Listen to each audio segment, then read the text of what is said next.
여러분 안녕하십니까? 포항 MBC 뉴스입니다. 포항에서는 지난 23일에 이어 해병대 간부가 어제 또 코로나19 확진 판정을 받았는데 정확한 원인이 밝혀지지 않고 있습니다. 해병대는 밀접 접촉한 부대원이 얼마나 되는지 정확한 인원을 파악 중인데 부대 내 확산 우려가 커지고 있습니다. 박성아 기자가 보도합니다. 지난 22일 해병대 1사단에서 부대 내 공사를 하던 대구거주 50대 공사 관계자가 코로나19 확진 판정을 받았습니다. 이 환자와 밀접 접촉했던 해병대 군수단 소속 32살 A대위가 지난달 23일 확진 판정을 받았습니다. 그런데 일주일 만에 같은 해병대 군수단의 34살 B상사가 확진 판정을 받았는데 앞선 두 사람과는 동선이 겹치지 않아 정확한 원인을 알 수 없는 상태입니다. 해병대 측은 부대 내 밀접 접촉자들을 자가 격리 조치하고 부대 방역을 실시하겠다고 밝혔습니다. 부대는 사실 확인 직후에 해당 인원과 접촉자를 확인하여 선제적으로 격리 조치를 하였으며 추가 확산 방지를 위해 해당 부대 출입 금지 조치 및 방역 등 최선의 노력을 다하고 있습니다. 해병대 측은 부대 내 접촉자가 얼마나 되는지 정확한 인원을 파악 중인데 감염 경로가 제대로 밝혀지지 않고 있어 부대 내 확산 우려가 커지고 있습니다. 신천지 관련 확진 환자도 추가로 발생했습니다. 22살 여성 확진 환자는 지난달 18일 대구 신천지교회에 방문한 교육생이고 북구에 사는 24살 여성 확진 환자는 지난달 16일 포항 신천지교회에 방문한 것으로 밝혀졌습니다. 포항시는 신천지에 대한 조사를 이어가고 있습니다. 포항의 신천지 신도 1,701명 가운데 361명이 발열과 기침 등의 증상이 있다고 답해 이들을 대상으로 검사가 진행 중입니다. 모니터링 결과 조금의 정상이 있다는 사람이 361명입니다. 그리고 전화를 안 받는 분이 85명이 있는데 우리 85명에 대해서는 경찰에 소재 파악 의뢰를 해놓은 상태입니다. 또 이미 폐쇄한 포항의 신천지교회와 전도센터 17곳 외에도 6곳을 추가로 찾아내 폐쇄 조치했습니다.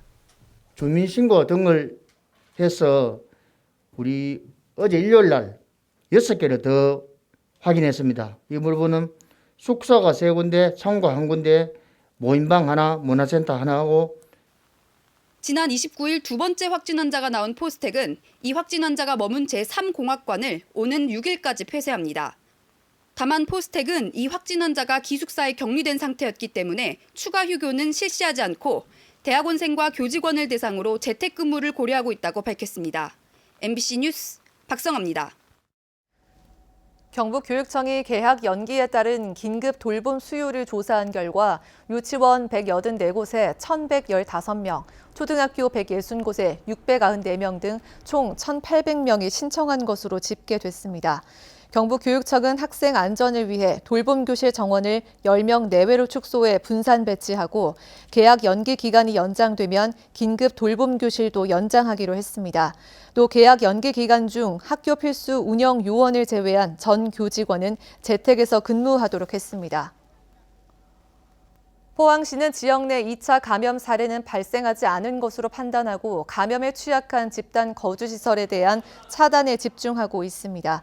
포항시 관내에는 노인 요양병원 80곳을 비롯해 장애인과 노숙인, 청소년 거주시설은 114곳으로 이용자와 종사자가 3,800여 명에 이릅니다. 집단 거주시설은 한 명만 감염되더라도 빠르게 확산될 수 있어 포항시는 각 시설에 공무원 2명을 배치해 의료진과 보호자 외에는 출입을 철저히 통제하고 있습니다. 경상북도는 확진 환자가 집중 배정된 포항의료원 등 도립의료원 3곳에 진단장비 구입과 환자 대응에 필요한 운영비 45억 원을 긴급 지원했습니다. 또 확진자가 많이 발생한 시군을 우선순위로 해서 재정지원금 30억 원을 긴급 배정했습니다. 또 최일선에서 코로나19 대응에 나서고 있는 의료 인력에 대해 첫 입원 환자 발생일인 2월 21일부터 코로나 대책 상황 종료 시까지 야간 근무 수당과 위험 수당을 상향 조정했습니다. 이상으로 포항 MBC 뉴스를 마칩니다. 여러분 고맙습니다.